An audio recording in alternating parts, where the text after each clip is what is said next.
Hey guys, Fire here from InDepth Gaming, bringing you another game review. This time we're checking out FightNJokes. This game is developed and published by Mental Drink and released on December 17th, 2021 for the price of $19.99.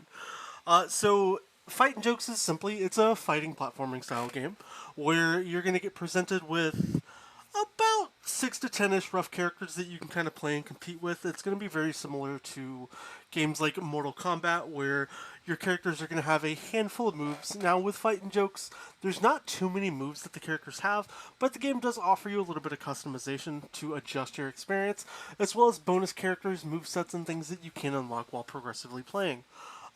Most of the characters have, between 3 and 5 different moves that you can use, and you can chain those together in combos to try to take out your opponents, as well as unlock the ability to do specials based on the little tracking special meters that show on the bottom right of your screens and left of your screen, depending on the character. The main premise of this game is you have health bars up at the top, try to eliminate your guy in the best of 3 rounds to win first. Now, the way the game does this is there are a couple different modes that you can play. You'll have a traditional arcade mode where you're going to be paired to fight against a certain amount of, you know, AI characters, and you have to progress through the story that way. There's versus mode where you can play with you and a friend, a tournament style mode, as well as a survival and time rush mode, and then training so you can really get the gist of how you're playing.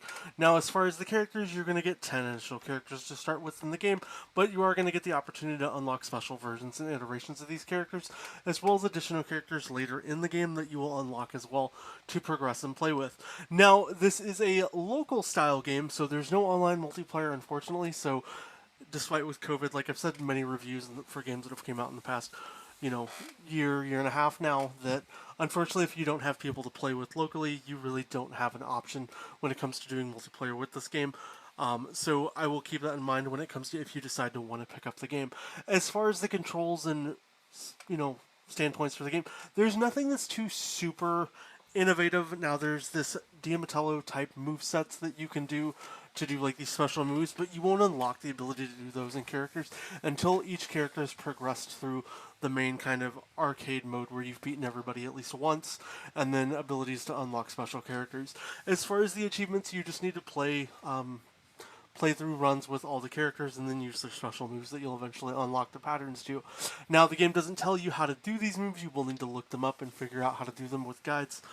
There are guides already online for how to do all the moves and unlock everything. So as far as a difficulty standpoint, if you're just wanting to check this game out for achievements, it's a $20 pill to swallow when it comes to just winning an achievement game, but you can adjust and tweak game settings.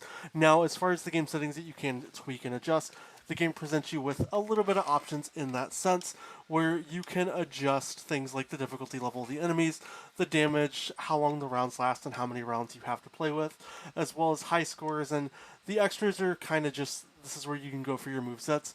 But that mentality moves, you're going to have to figure those button combinations out. But like I said, you can go online and figure all of those out. But the game does tell you how to do all the basic moves outside of those special moves, and then just get to unlock those special characters. Overall, for the price point of this game coming in at $20, I don't necessarily think FightNJokes worth that price point. I think it's definitely worth waiting and for this game to hit a sale point, probably more around that $10 to $12 price point. Just for the main points is, there's no online multiplayer. You're super restricted and limited. It's got its own little quirky cartoon-esque style graphic that kind of fits the build for this game, but with just 10 characters and really not an ever-expansive moveset, for me it is a little kind of limited and lacklustering, especially when there's games out there that you can get that even have like free aspects, games through Game Pass. I think FightNJokes would be a game that would honestly do really well through the Game Pass mechanic, but coming in at $20 and having to compete with a lot of games that frankly give you a lot more out of them, have online functionality and everything for even less of a price point, unless you're a pretty die-hard fighting game fan, I don't necessarily think FightNJokes is going to be that game for you. Now, it doesn't mean by any sense that it's a bad game. I just think at the price point, it's kind of out of that realm of really being worth the money and experience. I think they need to add much more to the roster and even more characters to the game and online functionality to really justify, me wanting to recommend picking the game up for $20. Control-wise, like I said, it's pretty straightforward. Visually, there's nothing too crazy or wonky, and I didn't really experience any issues or bugs while playing the game whatsoever. So it's pretty straightforward and up to the point when it comes to what it's trying to be and what's presented there in the game. Overall, though, if you guys do like the review, have any questions, or want to know more about the game, please let me know down in the comments. I'd love to share and discuss further opinions if you want to know more. If you haven't already, please consider subscribing to the channel. I hope you guys enjoyed this review. I hope you have a great rest of your day, and if you end up picking the game up, let me know what you think down in the comments. We'll catch you guys next time, and yeah, have a great rest of your day.